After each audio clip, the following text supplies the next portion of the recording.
Hello, good morning, good afternoon, good evening. Seems to be the way that we start these things these days. And thank you for joining me here for this Saturday morning business and marketing Q&A. So before we dive in, first a couple things that you may have noticed. One of which, sitting on a 45-degree angle, which I appreciate is not a significant change from the usual, but obviously indicated by the fact that we've got some damage going on to the lower body with the Achilles thing going on. So yeah, we're gonna play it by ear here. I think the leg's gonna hold up, but funny story, literally on my way, like I had a shower this morning, had a bath. It's an awkward thing. I'll spare you the visuals, but essentially I've got to like throw myself into a tub and keep my cast out. It's a disaster.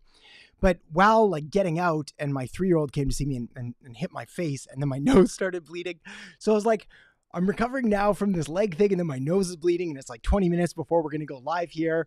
It was a mess. So I'm here now. I've got backup tissue just in case we go. But I mean, that's the beauty of doing these things live, right? Is they're real. This is real life happening all around. We can plan for it. We can prepare, but you never know when you're going to have an injury or a toddler is going to smash you in the face with their head by trying to give you a hug and throw off your whole day. So I'm going to sound a little raspy, both from a tube that they shoved down my throat for the anesthesia to work, and also now from a nosebleed. But I think other than that, we're going to be okay, and we're going to get through this. I've got an hour that I've set aside to answer as many questions as I can.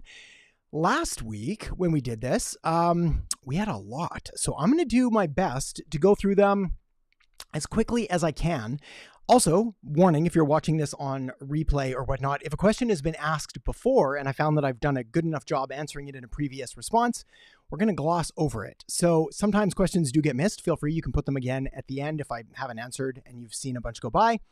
But other than that, let's dive right in with some welcomes and some good mornings. Believe it or not, this is probably my favorite part of everything is getting to chat and see where you're from and what's going on, where in the world you are. So Shaylin, hello, good to see you. Let's answer your question there in a minute. Architectural sheet metal, good to see you, my friend. We've got regulars back here, as well as Patrick, you made it again. Good to see ya. Thank you for being here. And yes, all sorts of stuff, right? Like life. It's funny, they often say that like real life is stranger than fiction, and I think this is what they mean. This crazy stuff happening. John, good to see ya. Who else we got? Dan, hey, hope the leg is doing fine. The leg is doing shockingly good. So I've got in my cast over there. The cast comes off in, I don't know, I think a couple weeks. Then they put me in a boot for a while. And then it's something gross, like 6 months of rehab before I can get back to normal, or 9 months until I'm back at full fighting strength or whatnot, but all good. I still feel lucky. Amanda, hey, good to see ya. Good to see ya. All right. And we've got Akachuku. Good to see you. Hello, my friend. Good to see you here. Samantha, you're too kind. Yeah, I think it's funny. I made a video about this, recorded it. Did I record it? I think I recorded it with the leg injury before the bloody nose thing. And it was all about sort of the difference between like professionals and amateurs, inspired by an article I read from Seth Godin a long time ago about basically how you've got to show up, right? Like you've got to, like that's kind of what you signed up for when you decided to do business or marketing or anything like that is you show up. Professionals play hurt is the expression that they use in sports. So I remember this back from my flying days. If I was the only pilot and like we had to get out of there, we kind of flew as long as it was safe to do so. There were very few excuses other than health and safety where we wouldn't go. Okay, so let's do some stuff. Yes. What a character building morning I'm having. It feels like a character building week. I'm not going to lie. It's been quite the week. It's been, feel like it's like the book of Job from the Old Testament there. It's like, just keep throwing stuff and we'll see how much we can take before finally I was like, all right, this is enough. Give me a break here.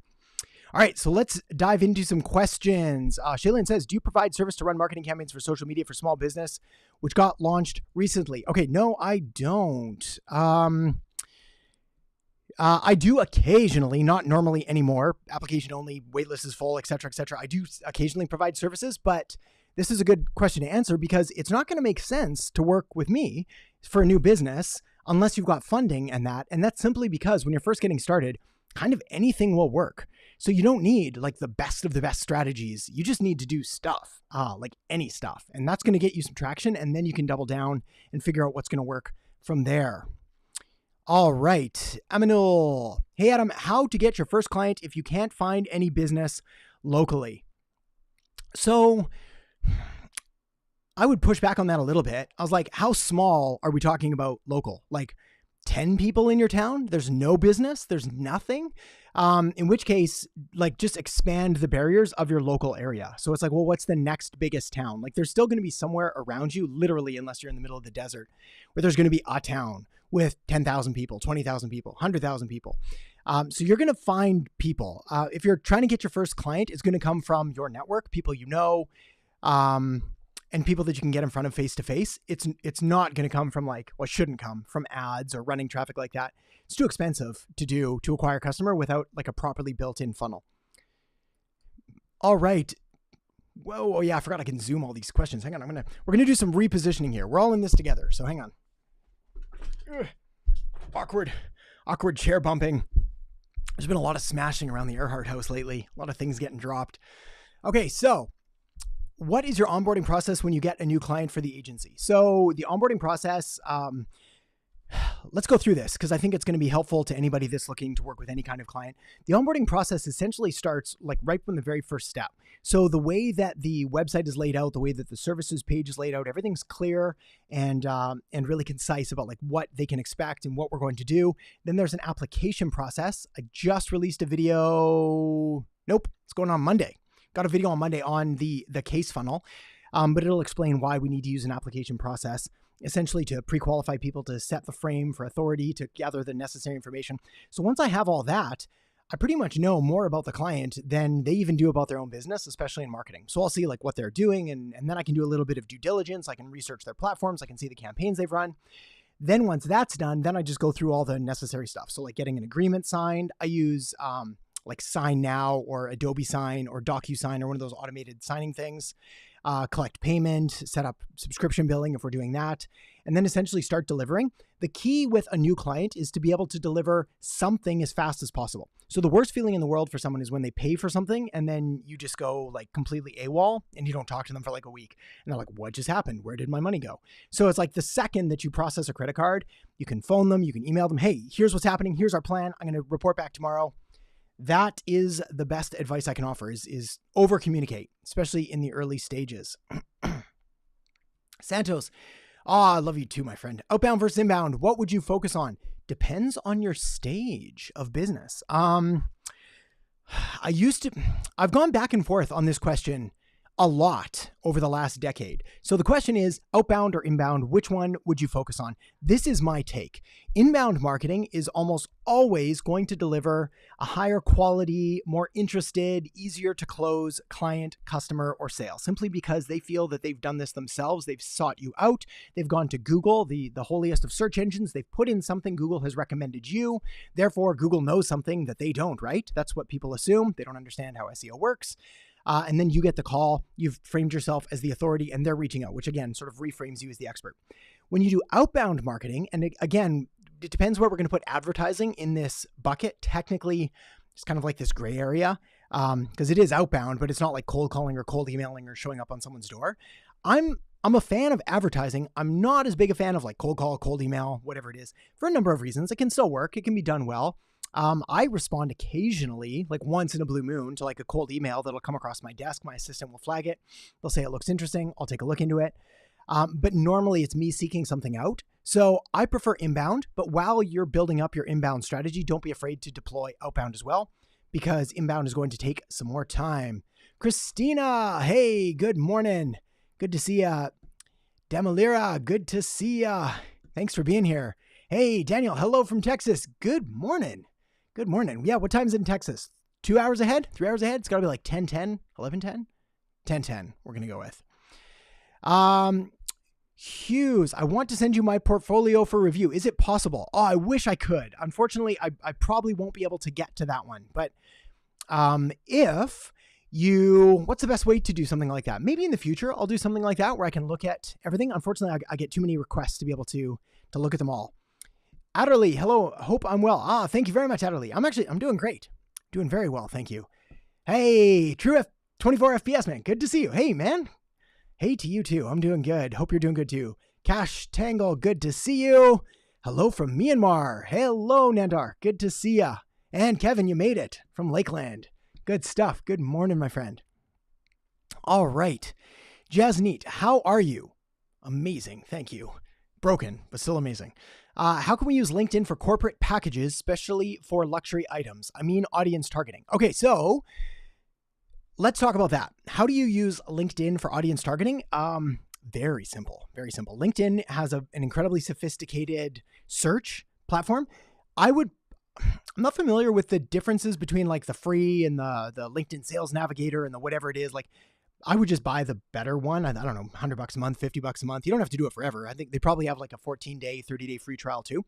But get that one, go to search, and they have a very detailed search thing that you can do. So you can type in like the position of the people that you're looking for. You can type in where they live. You can type in industries they're associated with. You can type in their title, tons of stuff. So I would do that. That one is fortunately simple. The thing with that one, sorry, let me give a caveat. To making that work, you're going to first have to water break. You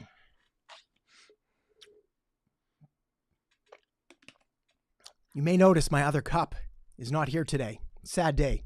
It's still around. I think I've misplaced it. It's probably in the backyard somewhere. We're using that one. The thing with the targeting is you need to make sure that you've got a really good ideal customer avatar dialed in so that all of those are going to be relevant, and otherwise you're just going to be targeting random people. Philip, hope your leg heals. I hope so too. What is direct response marketing and how do you get direct? All right.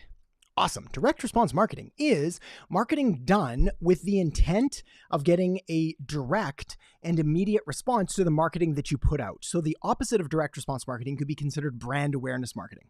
So a direct response marketing ad would be like, hey, are you a business owner, entrepreneur, or marketer? Do you want to make better marketing? If so, check out the Digital Marketing Academy by going to adamerhart.com/academy and sign up today. That's a direct response marketing play. I'm asking for something. I'm sending you somewhere. I'm going to track whether someone clicked or not. I'm going to figure out how many times that I made that call to action versus how many responses I get. What's the conversion rate on my page? Everything is tracked and accountable and direct. Brand awareness marketing is stuff like this. It's things where we just go out there and we talk and we help and we say things. We make content, but there's no real clear call to action. Brand awareness marketing is great. It's important. It's more of a long-term play. And it's also something that a lot of the big businesses do. So think like Apple and Nike and Reebok and Coca-Cola and the Olympics and like all of those things, they use brand awareness marketing. It's not like the stores that sell those products, they use direct response being like, come in today, get 50% off your next pair of shoes. But the brands themselves just create stuff. Where the mistake that a lot of business owners, entrepreneurs, new marketers make is that they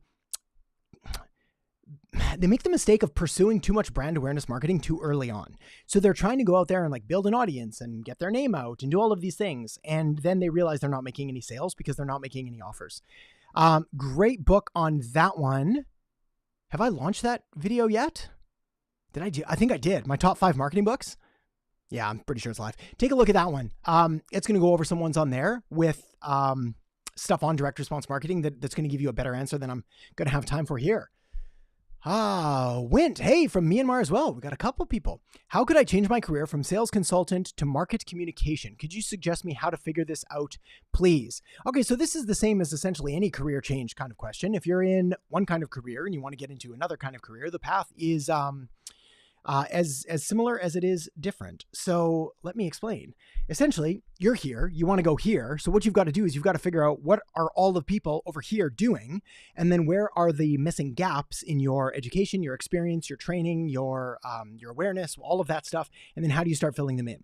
So the best thing to do is, number one, don't freak out and quit everything where you're at right now. Stay where you're at, keep the paycheck coming in, keep doing what you're doing, but on the side, on evenings, on weekends, start reading books, watching videos, doing training courses, and start learning everything you can about this other business. Maybe you can do work pro bono, take on free clients, get some experience, build up a portfolio.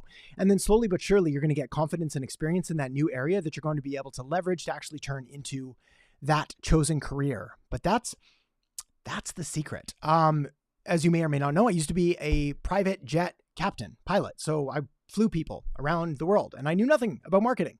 And then, long story, we'll get into it another day if we want, but it was like, hey, how do you do marketing? I was like, oh, let's figure this out. So got books and took courses and slowly started to put the pieces together. And fortunately, I got kind of addicted really early on. So the learning curve was a bit steeper and a bit faster, but that's the secret.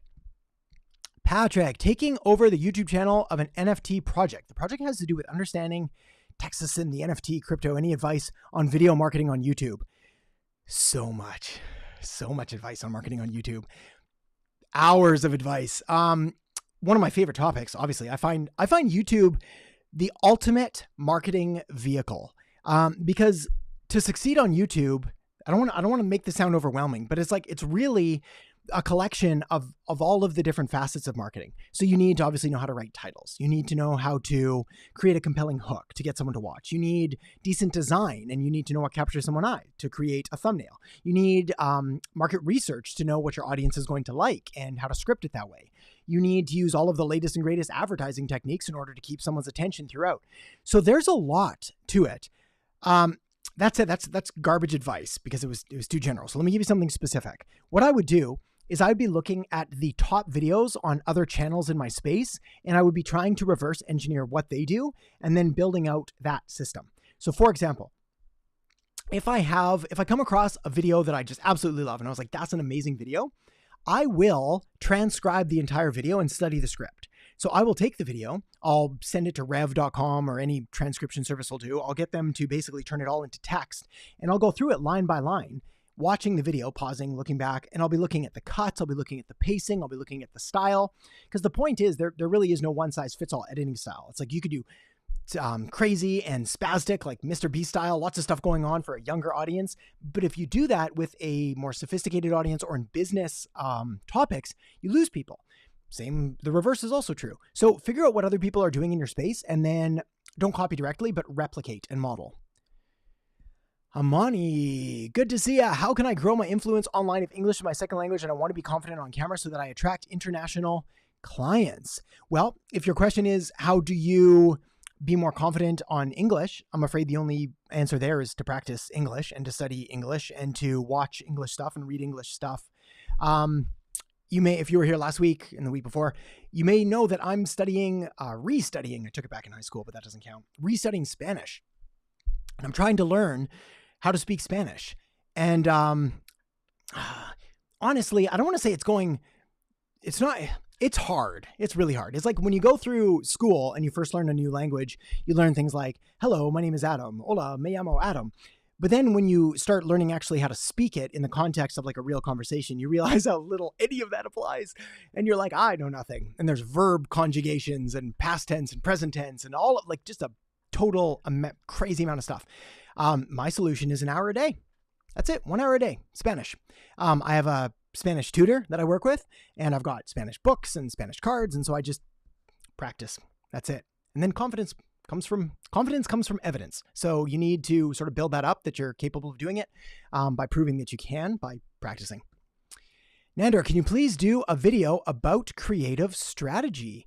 Yeah, that's an interesting topic. Creative strategy is, they're almost like opposite terms, right? Because like creativity is, some people believe it like comes from the muse and the universe just supplies you with inspiration and insight. Not really the fact. The fact is you're going to just need to like put your butt in the chair and get down to work. So let me know, like, is creative strategy about what? Because if it's the strategy about being creative, that's a very tough, like there's a lot of books written on it. And the basic advice is really just comes down to like, you just got to put in the reps. Again, sounds like such boring advice, but like literally just sit there and try to make stuff. And it sucks at first. It's like lifting a weight. It's really heavy. And then it gets easier. Dwayne, hey, from South Africa. Good to see you. Must be late there. Fairly new to your channel and find your videos very informative. Well, thank you very much. It's great to have you along.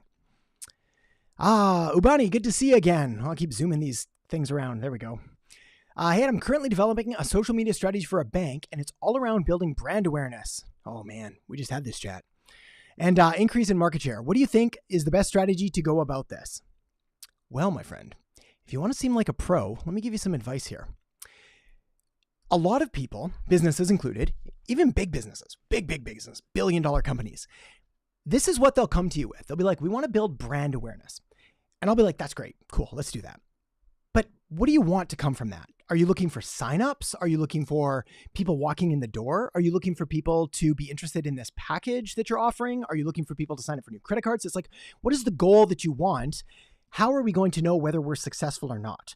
It's because brand awareness metrics they're by nature very vague. So it's like brand recall, which is good luck testing. And like they used to have these little things, the Nielsen studies or whatever, when people would watch TV, they had these like little sliders in their house and they would tune in, and that was the average of all people. We've gone a long way from that simply because as we all know, statistics are kind of like muddy at best of times. But the way that you prove your value to them is by equating your work with an increase in revenue or sales or money. Not awareness. So it's like, do you want more people talking about your stuff, or do you want more people signing up for credit cards and actually making you money? So figure that out. Once that's done, I mean, depending on their budget, the easy answer here is like ads. That's it. It's like anytime that I've got to go and they're all like, yeah, Adam, we get it. You're totally right. But we've got $1 million we got to spend and our shareholders are making us spend it. So what do we do? And I was like, you run ads. That's it.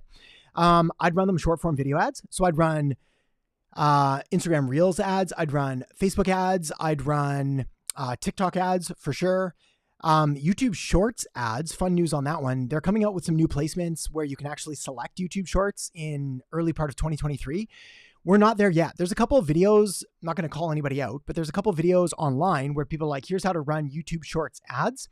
And they don't specifically allow you to target the Shorts placement. You can do a few things by like turning off desktop and like hoping and things like that. I'm going to wait though until that becomes an actual placement, and then I'm going to dive in deep, because to me, that's where I think the opportunity is for the future of ads. You heard it here first. YouTube Shorts ads. I think that's going to be my next thing that I want to go in and dominate. What things to know before starting an SMMA? So SMMA, social media marketing agency. What do you need to know? Oh man, all the things. Grab a coffee, watch the videos on the channel, and then I think you'll be good. There's too much to cover here. But I will give you something. I have a video on I think it's called How to Start a Marketing Agency or something like that. It's about 20 or 30 minutes. Watch that one. Watch the 7 marketing strategies. And also I have another one on 10 marketing strategies. I think they're some of the most popular recent ones. So if you look back over the last few months, you'll find those. Spend a couple hours going through those and you'll get far more detail on that side of things than I could answer here. Amar, how to use Facebook ads for big corporate that has a lot of sub markets, we'll assume, over the country with 400 type of products. Awesome. Good question. How do you do it? We got a super chat. I don't even know how these things work. I forgot to mention as well, any super chat or thanks or anything like that, all the money gets donated to a local food bank charity that helps to feed hungry kids. A lot of them can't afford meals before they go to school. And as anybody that's ever been hungry knows, you need food to think right. And so we give all of that money there. We've had a couple amazingly generous people in the past, so I appreciate that. But important to note, I don't just go spend this all on Twinkies. This all goes to kids in need. So how to use Facebook ads for big corporate that has a lot of different submarkets in the country with 400 products? The answer, my friend, comes down to campaign structure. Ooh, that's fun. Systems, processes, setting up a campaign that targets probably a single demographic, geographic, psychographic area or market, building out ad sets that are based on placement or different products within that, and then testing different ads against that. You're basically going to need to become a master of organization inside your Facebook ads account, because with that many products, you're going to need to keep them organized, and you're going to want to be able to shuffle budget around accordingly. The next thing is you probably don't want to use CBO, campaign budget optimization, now known as, what is it now? They keep changing it. It's like Advantage Budget or something. Essentially, you probably don't want to set your budget at the campaign level. You'll want to set it at the ad set level, because that's going to give you more control rather than leaving Facebook to decide who gets to see your stuff. Okay. Or pardon me, which part of the budget they put around. Tatum, let's go. Finally woke up. Good stuff. Good to see ya. Glad you're here. Okay. Let's see. Ms. Kanye, am I available? You'll probably skip this comment. I tend to click them without reading them too much often. I try to quickly scan them for anything bang. I am I'm not sure what you mean by available, but if you mean single, I am married with 4 kids and a dog. So I'm happily married. Architectural sheet metal, minimum effective dose. Interesting concept. Can you touch on this and how we should apply it? Yeah, totally. This is one of my favorite concepts. So let's draw it. Of course, I didn't plan for this at all, and I didn't hook up my iPad. I wonder if I can draw it out on this, and if you can see it. I'm hoping so. If not, we're going to kibosh this demonstration. But the way that minimum effective dose is, and this is the problem that a lot of people run into when it comes to marketing, is they're doing some things right, but they're not doing enough of them. And then before they get traction, they pivot. Most common thing, so there's 2 secrets that I have when I first start working with a business that I can like immediately get an ROI and basically pay for all my fees for the next forever. 2 things I do. Number 1 is I pretty much always look at their email marketing, like always. No matter what, they're not doing it as well as they could, or they're not doing it as often as they could, or they're not doing it at all. And for me, that's just easy money. I've countless examples, but like one of them was a business that had been around for like 20 years. They sort of had an email list. They were consistently around, let's say 7 million a year for like 20 years, hovering around 7 million. This is going to sound like a brag. I wish I was more responsible for this, but it was more the vehicle. I came in, we implemented an email marketing strategy, and we took that from 7 million to 11 million in like a year. So essentially we increased the revenues by like 50% that had been stuck, and it was just from email. And it was funny. At first I got them to do like once a week, and then I pushed them to 2 and then 3 and then 4. And now they're like, how many times can we email? So they need more. Now, the thing with minimum effective dose is if you imagine a graph, of course I don't have a thick pen either, but we're going to try this. Okay. And you imagine like a bell curve like this. Which camera am I using? I think I've got different cameras. Oh, there we go. That'll work. So on this side over here, you've got like this minimum effective dose spot. And what's ended up happening in the minimum effective dose is you're not even reaching the point where you're going to be able to get someone to take action or understand. So in other words, if you just mention something briefly to someone like, I have a business, and they're like, that's great, and then they carry on, we haven't done a sufficient amount of marketing to like drill that thing home. It's called the marketing rule of 7. We need like 7 touch points. In reality, this could be anywhere from 2 touch points for something small, 1 touch point, all the way up to 14 or 20 or 30 for something really, really big. So this is the minimum effective dose. We have to hit this point. Otherwise, nothing you do matters. It's like spending $5 a day on Facebook ads to try to sell a $10,000 product. It's not going to happen. Like, can you imagine that ROI? What is that? 2,000 ROI, 2,000 time ROI, 20,000? Yeah, 2,000. Crazy. Like, you're not getting that. You need to probably be spending $10,000 a day to sell a $10,000 product to break even initially. And then of course, we're going to scale it up from there. In the middle, you have the sweet spot. And then you have this spot on the far end called diminishing returns, which, bear with my writing, awkwardly on an angle with a small pen. So this is that concept. So we have minimum effective dose way over here. We have this sweet spot right in the middle, which is where we're aiming to be. And then we have diminishing returns, which is you're spending more money, but you're not getting anything back from it. You're putting in more time, but you're not getting anything back from it as well.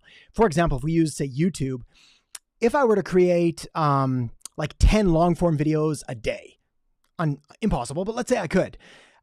Eventually there's going to come a point where making 11 videos is not going to grow the channel. It's not going to help you anymore because you can't watch 11 videos a day. I mean, that's ridiculous. So, but no one gets there, right? So the point of diminishing returns, like on YouTube, might even be a video a day, which is high for sure. But like after that, it'd probably be better to start another channel or another thing. So the same thing goes with like Facebook ads and with scaling any kind of campaign. You really have to focus on making sure that you're putting in the minimum amount in order to get something back. Okay, Yannick, how do I market cleaning services? The same way you market any other services. So if you haven't already, get the marketing cheat sheet, which is adamearhart.com/cheat sheet. I think there's probably a link right below this live. That'll walk you through like model, market, message, media, and machine. And that's going to show you a process for marketing that. Otherwise, I've got other videos on the channel on marketing services that I think will help as well. Can't even put my armrest down. All right, we're just going to keep shuffling until the pain is too much. Okay, so what are the skills I need to develop as an entrepreneur? Good. I feel like I'm directing people to a lot of videos today, but Abdul, my friend, go take a look at the video I have on the channel called 15 Things Entrepreneur Parents Teach Their Kids That Normal People Don't. That's going to walk you through all of them, but let me give you one here just to sort of prime the pump. What's one of the most important skills? It's going to sound super cliche, but it's probably work ethic. I wish there was another way. There's a lot of people that want to talk about like the negative aspects of hustle culture and how you don't want to work like 120 hours a week and all of that. And that's true. Obviously, don't sacrifice your health and family and friends and things like that. But to succeed as an entrepreneur, if you really look at the people that are at a high level, they're working really hard. So it's like you've got to build up that muscle to show up early, stay up late, do the things that other people are unwilling to do so you may have the things that others will never have. That's kind of the name of the game. What statistics do I suggest focusing on when tracking SEO via GA4? So what do you want to look at when tracking SEO using Google Analytics or any kind of tracking software? It depends. These always depend, right? It depends on what you or the client wants. So for me, it's really simple though with SEO. What I'm looking for is like, am I increasing in my rankings? Is my position higher? Is my traffic increasing to the website? Then I'll look at things like bounce rate. So am I getting kind of like the right people? Are they just hitting my page and then leaving right away? How many pages they're looking at? View time or time spent on page. Like you could look at all of those, but the two big ones are obviously what's my position on Google or Bing or Yahoo or wherever. And then how much more traffic am I getting? That's it. And then obviously go further. Am I getting more sales, etc.? Okay, we got that one. Daniel, excellent. Good. Thank you. Would you say any marketing is better than no marketing? I started my own company 2 years ago. With COVID, everything went downhill. We do have a funnel though. Good for you. So first, good for you having a funnel. That's fantastic. So here's the deal. Everyone has a funnel, but not everyone is aware that they do have a funnel. So a funnel is fancy marketer sales talk for a customer journey or having a process to guide someone through from having no idea who you are all the way through to making a sale. Every business has a funnel. The bakery down the street that puts a sign out front that gets people in where they smell the pastries and they try a sample and they buy something or not, that's a funnel. Sophisticated funnels where you like come and opt in and get emails and retargeting and all of this, that's a funnel. So there's everything. The key is figuring out, all right, in my funnel, where are the leaks? Where are the gaps? And then how do I plug those? And then how do I fill my funnel with more top of funnel traffic? So how do I get more people to it? So is any marketing better than no marketing? Yes, to get started. How about that? So if you're not doing any marketing at all, then do something. And the reason is because it's almost like a bit of like you got to get started to get results. And a lot of people have this analysis by paralysis where they want to analyze all of the different things before doing that first thing. And that's the wrong way to go because then you'll never get started. It's very much like joining a gym. So is the best way to get in shape to research all the gyms, talk to all the trainers, et cetera, or would you get better results by literally just showing up at a gym and talking to the front desk and be like, I'm here, can anybody help me? Guaranteed it's that guy, like 100%. It's the guy that shows up and he's like, I'm here, I got some shoes. How do I do stuff? And then just starts doing things. Like you're going to get better results than the guy who's doing all of the research or thinking about it. So you got to do it. Marketing is a game that's a battle that's won in the trenches. So start. Now, as far as like what kind of marketing, anything that you're half interested in is going to be fine to start. Like let me know, hopefully I'll have time to get to this at the end. If not, we can talk about this next week, but like, let me know what kind of business. If it's COVID, I'm assuming it's local. So lean on like local business style. So pardon me, let me rephrase that. If it's COVID affected, I'm assuming it's local. So lean on like local things like running a locally targeted Facebook ad with some kind of irresistible offer. All right. Jasneet, do Facebook and Instagram ads check the landing page of website if the ad is for website traffic? Answer is yes. Does it really matter for Facebook and Instagram, the landing page, like the same way as Google ads? The answer is yes. So anytime that you run traffic on any kind of platform, Facebook ads, Google ads, Instagram ads, TikTok ads, they definitely look at the first page and they often look at the second page and occasionally they look at the like further down the funnel and they'll just keep going down your funnel. But definitely they look at the first page. So they'll track your link.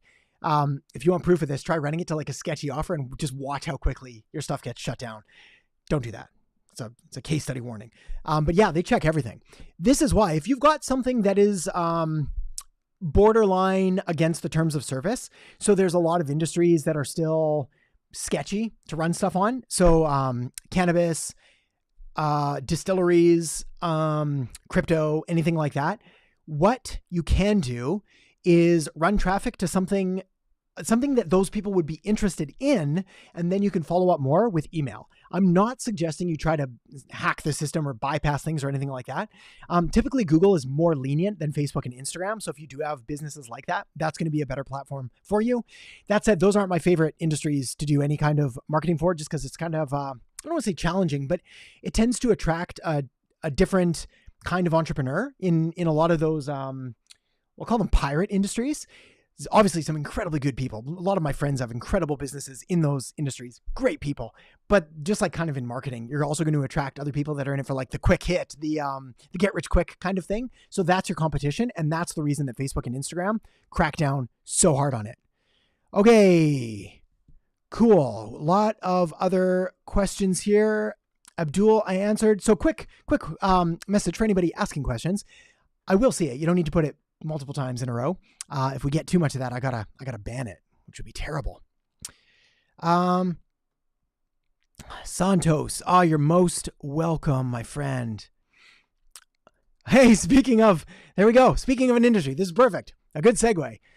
Tatum, in the CBD industry where traditional ads are not allowed, correct? So CBD being an offshoot of cannabis, essentially. Do you have any recommendations for brand awareness? My thoughts have been heavy influencer and content marketing and SEO. Yeah. So depending on who your clients are, if it's like a local type of business, then I just run local stuff. SEO there for sure.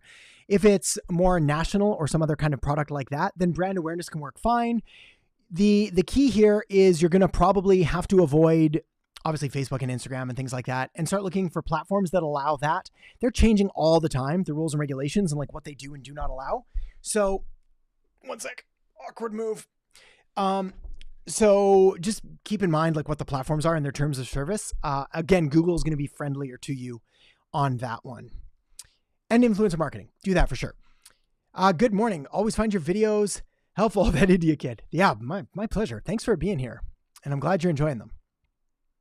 Rare content. So I think digital advertising will completely occupy old promotion and advertising strategies. So if we're comparing like digital marketing essentially with like old school traditional being direct mail, billboards, TV, radio,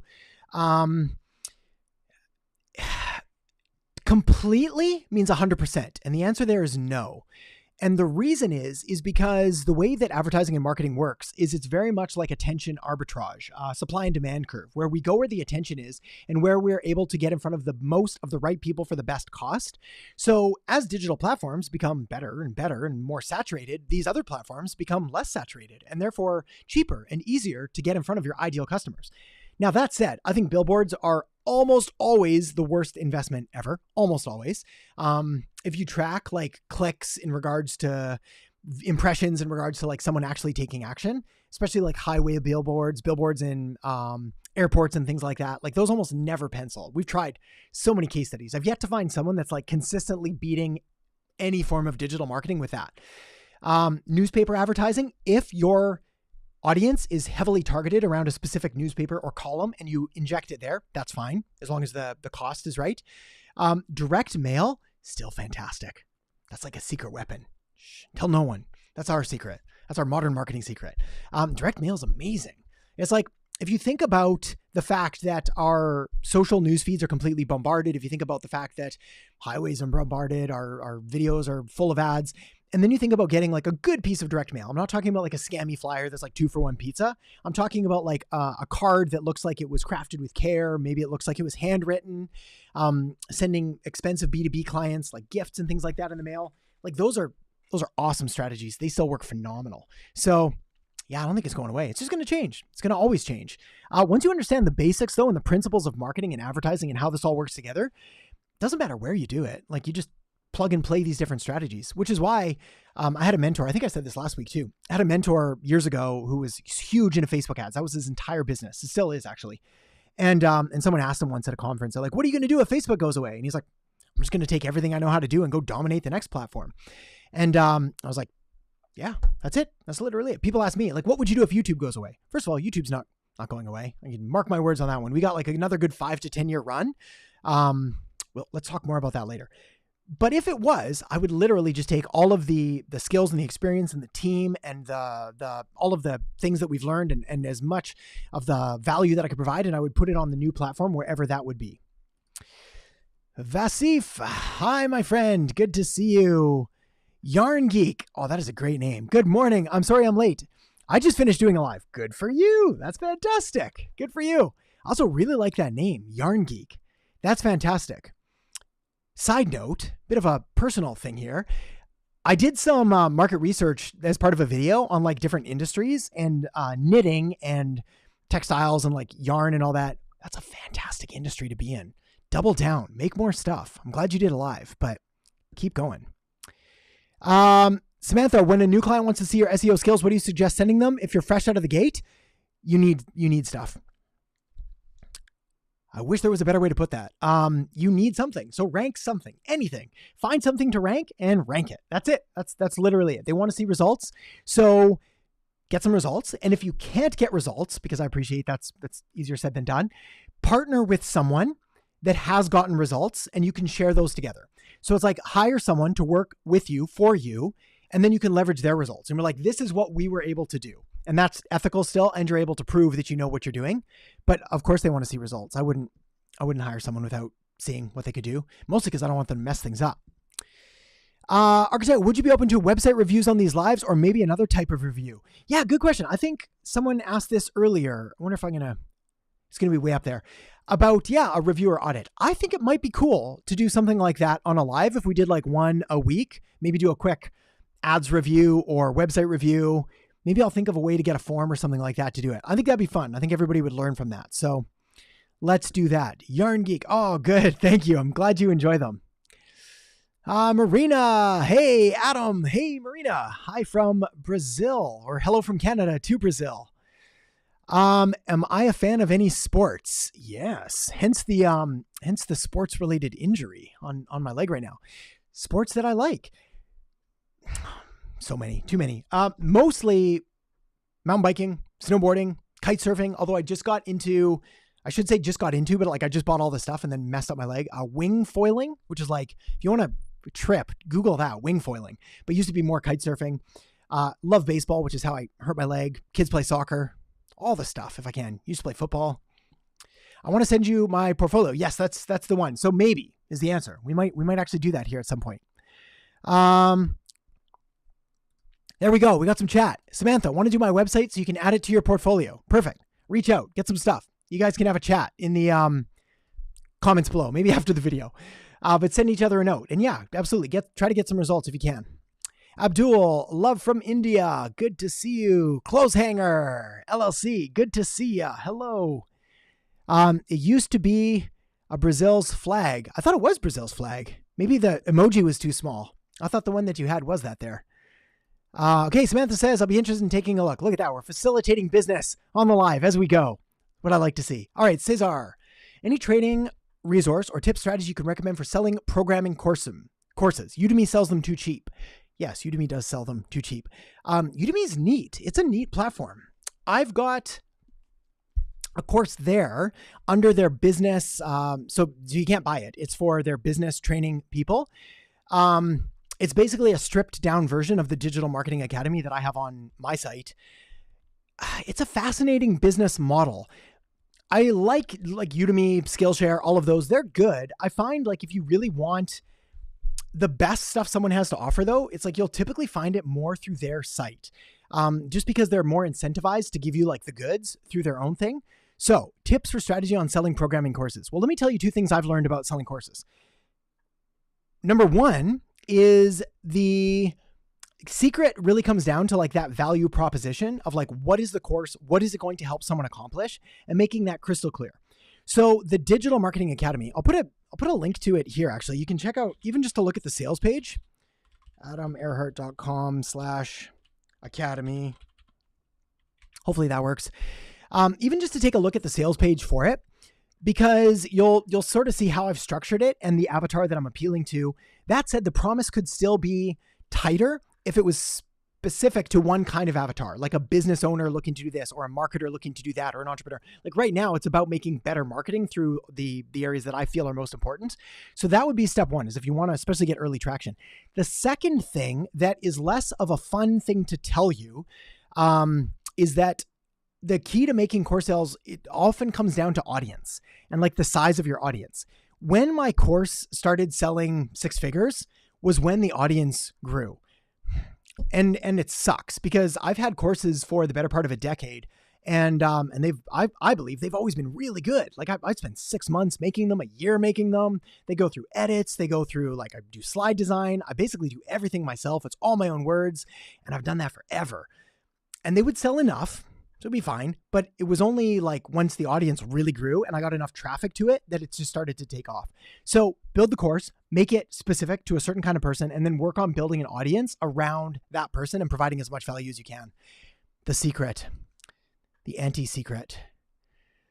Okay, 15 minutes. Let me burn through here. We got lots of good ones.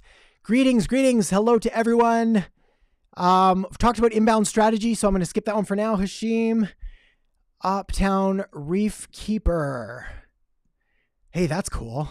I love aquariums. My wife gets freaked out by fish, so I don't have one. And we travel a bit too much for me to keep them alive. So, thoughts on educating your prospects about your competitors in your content, assuming neutral, factual presentation with no opinion. Yeah, I don't really see the benefit. Like Pepsi and Coke are the perfect examples of this, where they talk too much about each other and all they're really doing is doing advertising for their competitor.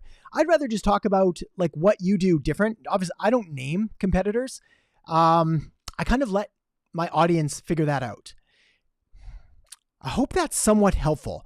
Like, what I would rather do is say, this is why we're better. And then there's no need to name anyone else. So it's like, hey, my focus is on, like, for me, my focus is on like long-term strategy. There's no get rich quick stuff. There's no unethical, sleazy stuff that's going to make you feel like garbage, all of that. So hopefully that helps. Patrick, my pleasure.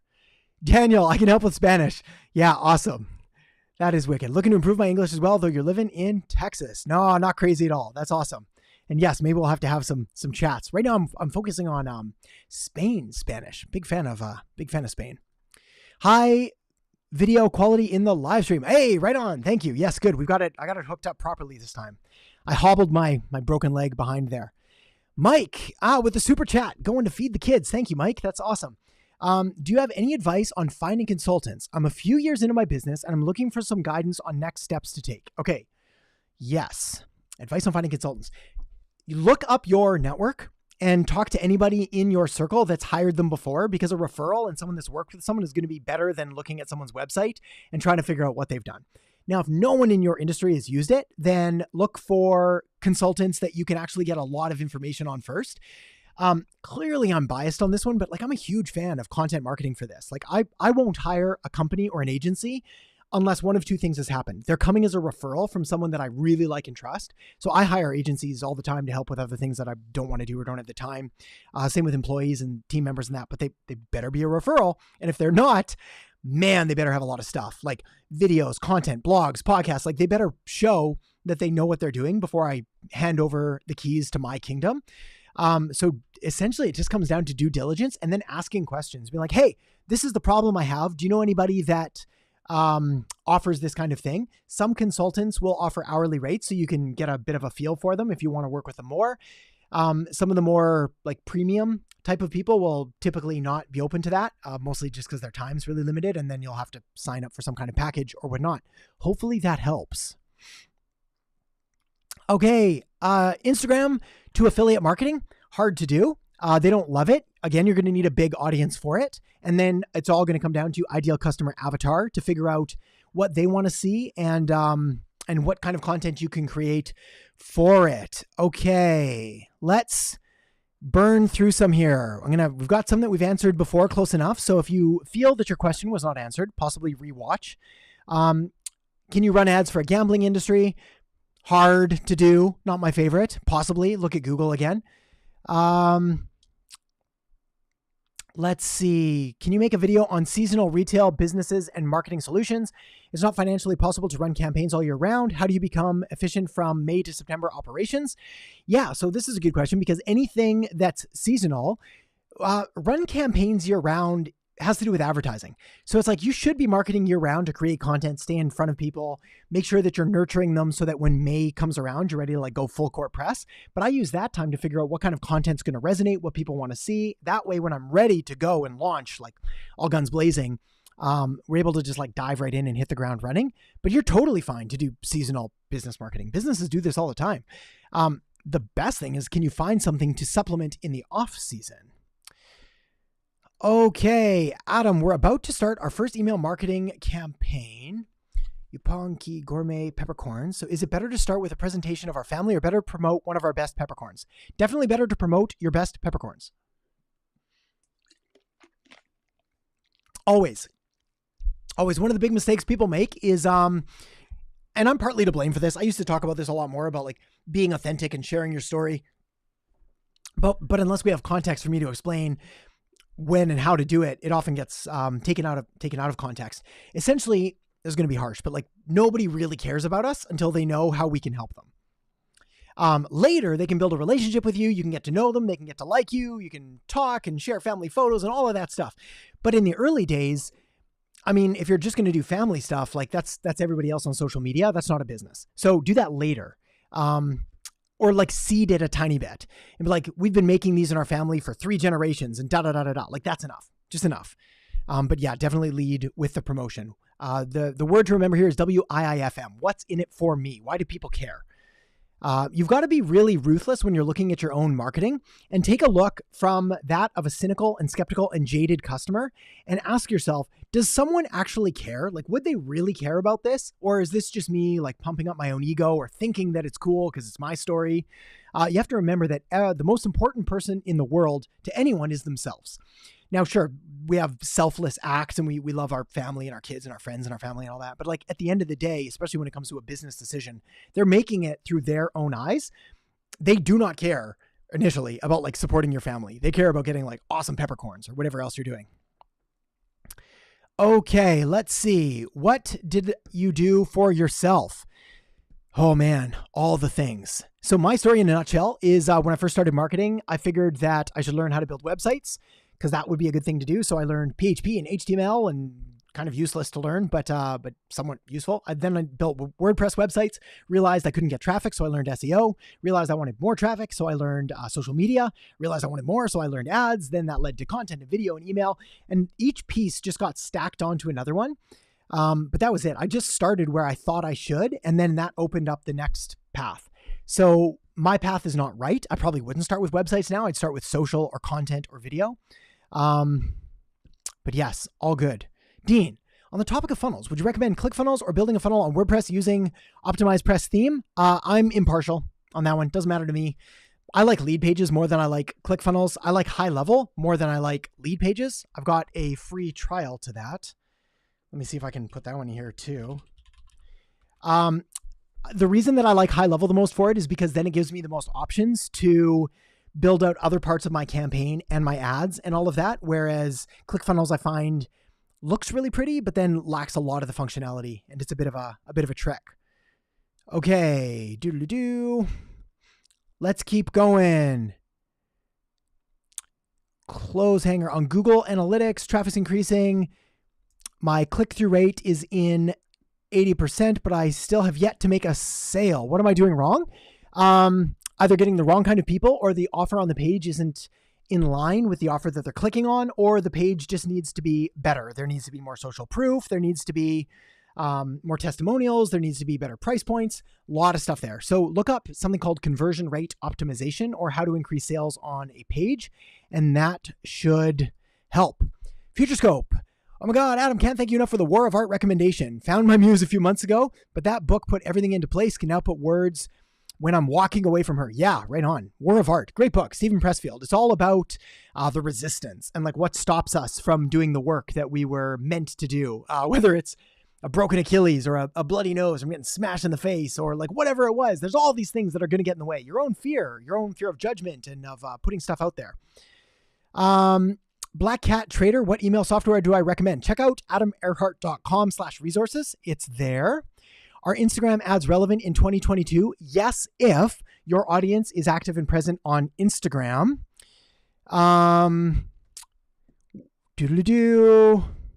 Like MailChimp or ActiveCampaign or other ones. Yeah, check out adamearhart.com/resources or tools. Just go to the website and you'll find it there. Okay, let's burn through a few more. We got 5 minutes.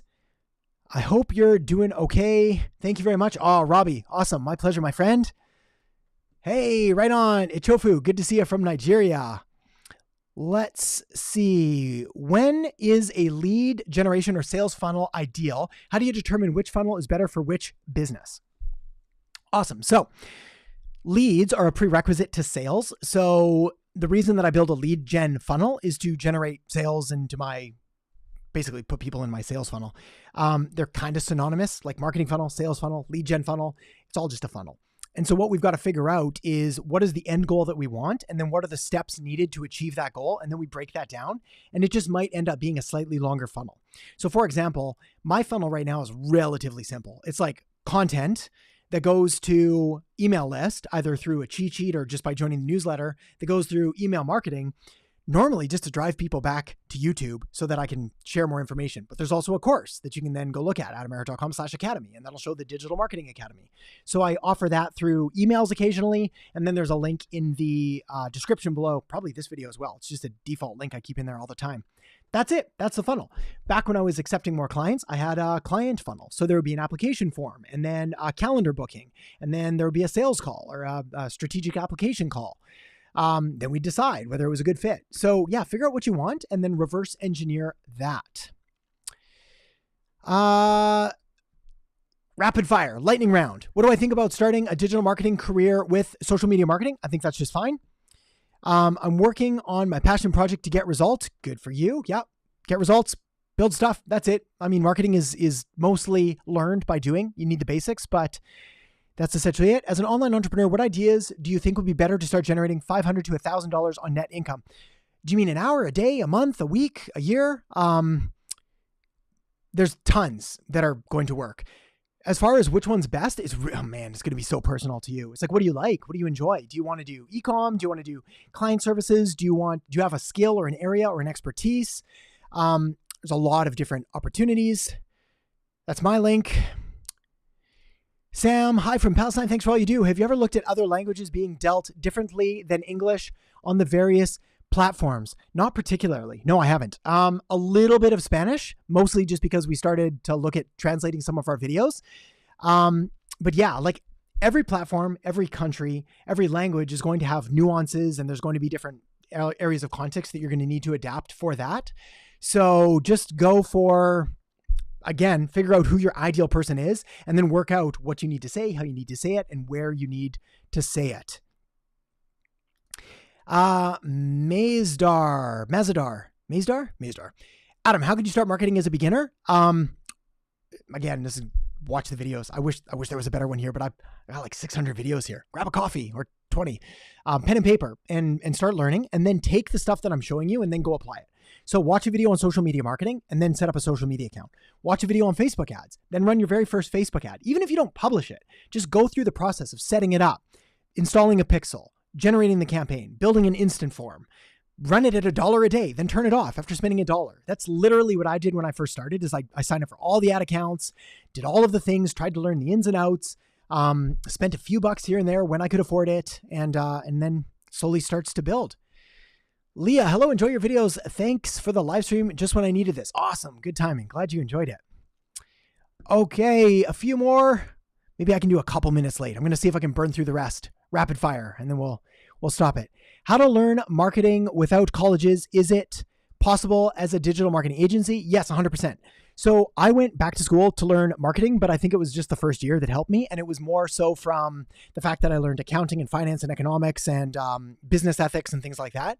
You do not need to go to college. If you learn that way, fantastic. Go for it. You're still going to learn more stuff on your own. I learned most of what I learned, 95% outside of class and after. How to recover from mental illness as a teenager? Tough question. Get help and talk to people. That's it. That's the secret. Talk to your friends, talk to your family, talk to a doctor, talk to professionals, talk. Always talk. Never keep anything to yourself. That's the secret. Patrick, I want to focus on marketing for YouTube content shorts and PPC for Google, YouTube ads, thoughts, good niche. I want to focus on marketing for YouTube content, shorts and PPC for Google ads, YouTube, good niche. Well, it's not really a niche, more of a service. I guess it's a niched service. So the answer is yes, but I'd be more specific. I'd double down on like, well, who for? Because that's still really super broad. And that's mine again. Oh yeah, here's the link for the software. You can go check that out. This is my funnel software of choice. I use it mostly for SMS and funnels. Mike, thanks for the content, helpful appreciation. How niche should you be with your digital marketing service offering? As small as you can be that's still viable, you can expand later. So if your goal is, I don't know, 10K a month, 100K a month, whatever it is, like you can be more niched than you think you can. If you're going to start local, then you're going to have to broaden it out to serve more people in your area. If you're going to go national, international, then you can be more focused. If you have a certain area that you're really interested in or passionate about or have experience in, I'd probably double down there. For example, if you used to be a roofer, I probably do roofer marketing, roofer lead gen. You know the stuff, you know what to say, you know the words and the verbiage. That's the secret. How can I be a marketer like you, like Gary Vee? I think Gary and I are different people. Smart cookie that guy is though, but make stuff. That's it. That's the secret. And like get a little bit obsessed to it. I think that's kind of the difference is like between a lot of people and a lot of businesses is you've got to find something that you really genuinely enjoy because then you'll be able to do it longer and do it at a more intense level. Okay, let's see. Can I find one more? During the start of digital marketing, who was the person you looked up to in terms of advice? I had a lot. The big one for me was Seth Godin. He was the main one when I first got started. You can see his like red book. There we go. Right back there behind the thumb. So that's one of his many books that I own. I give away Purple Cow like it's water. I think it's a mandatory reading. This is Marketing is a great book, but Seth Godin's got a lot of really good thoughts on like fundamentals of marketing. How to be updated on the trends in digital marketing. That's where YouTube and blogs and things like that come in handy. And last one, what's the easiest way to gain followers on Instagram and Facebook? So the question is, first of all, let's make sure that that's where you want to be. And then the second thing is it always comes down to content creation for those platforms. And pardon me, having the best kind of content that is most relevant and the most useful to the audience that you seek to serve, and then more of it. So we talked about diminishing returns, minimum effective dose right at the beginning of this video. Very important point. Most people, if you look at like the people that are having success on the platforms, they're probably doing more and probably a lot more than you're doing right now. So find a way to increase both the quantity and the quality of what you're producing, and then just keep at it. Watch, listen, learn, repeat, etc.